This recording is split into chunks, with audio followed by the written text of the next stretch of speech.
Hello and welcome. Today I just wanted to make a really quick video about the current anniversary rerun event and you. Now, this event is really important because once you finish reading the entire story, you'll be given two items, one called Ex Mundus and the other one called Immaculate Soul. You can trade these items in the shop by clicking this button here, and these items can actually give you a free recruitment of an evoker of your choice and also a Sunlight Stone. So this Immaculate Soul here can be used to trade in for the Sunlight Stone, and it's the only thing it can do, so feel free to do that here. But the Ex Mundus, you can only use it to recruit one of the evokers of your choice here, or to trade it in for a Sphere Stone and New World Quartz. Okay, so let me get some basic information out of the way. To recruit an evoker, you need to do a couple different steps. I'm going to simplify it down, but basically what you need to do is you need to craft a summon that they're specifically linked to.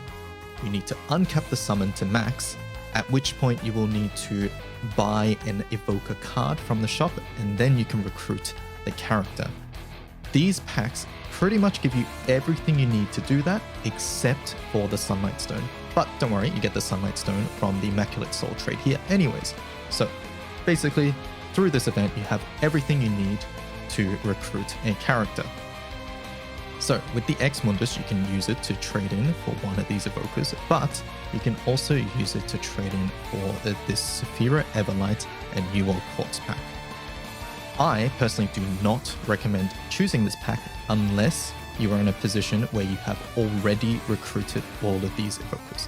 If you're a newer player especially, this New World Quartz item will not be very useful for you. So if that applies to you, don't choose that pack and instead choose one of these evokers. Now, at this point, you might be asking, hey DY, what is New World Quartz? And basically, New World Quartz is a time-limited material that is used for many end-game crafting and upgrading parts in weapons. Now, this item can also be used to trade in for Idians and Astros, which are items related to uncapping and recruiting evokers as well, but I do not recommend that personally. New World Quartz, as mentioned, is a time-limited mat, and some items like Dark Opus require these for their crafting process, so don't convert it into anything else.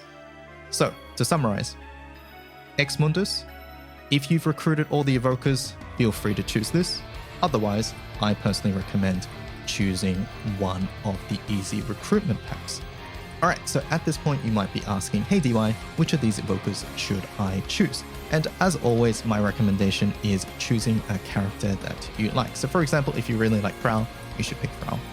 But if you don't have a preference for any of these characters, then I have some recommendations for you from a meta perspective. So what I've done here is I've separated the damage summons and the HP summons into two separate categories. So once again, as a reminder, you need to craft the summon the entire way to recruit the character, so they basically come together. So the damage summons are called as such because they possess this particular sub-aura. 10% boost to fire allies damage dealt against wind foes. Each one is element specific, so the water one will deal more water damage and so on and so forth. Now, this type of modifier is really strong in Granblue because it is a final damage modifier. Basically, let's say your normal attack deals 1000 damage, then with this summon equipped, it will now deal 1100 damage. So obviously for this reason, it is extremely powerful. We call this sort of modifier a seraphic modifier, and it even breaks damage cap. It surpasses damage cap, so it is extremely important whenever you are bringing your fire team against a wind foe, which is pretty much most of the time. So, and that applies for all the elements, obviously. So for that reason, I recommend choosing one of the damage summons here and their associated evoker. The HP summons here are a little bit more niche because, as their name suggests, they provide extra HP. It's very nice, it's very comfy to have, but it's not needed all the time. So for that reason, these 4 characters here and their summons will be slightly less priority than these 6 characters up here. Alright, so out of these 6 characters, who should you then be choosing? So what I have here for you is a wonderful FAQ that Omikin has made, where she has separated the evokers into a priority, essentially. And over in this tab, you will find an explanation for what makes the character good or maybe not so good. So take a look at this. Make sure to check the link below. This will be updated continuously, so don't take what you see here in the video as the most current information. Make sure to check the link below for that. If you're also curious, you can scroll down and see their 5-star usage with their 4th skill as well. So you can see whether your character that you want to choose will be useful in the future. Now, if you're a newer player, 5-star uncap is extremely far away, so don't worry too much about that.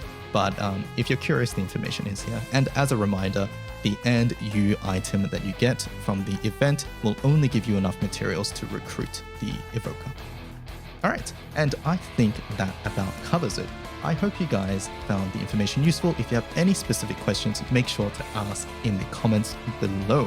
I hope you guys have fun reading the event. This is personally one of my favorite events ever in Granblue, so I hope you have as much fun reading it as I did. Thank you so much for watching, and I will see you guys in a couple days for Flash Gala.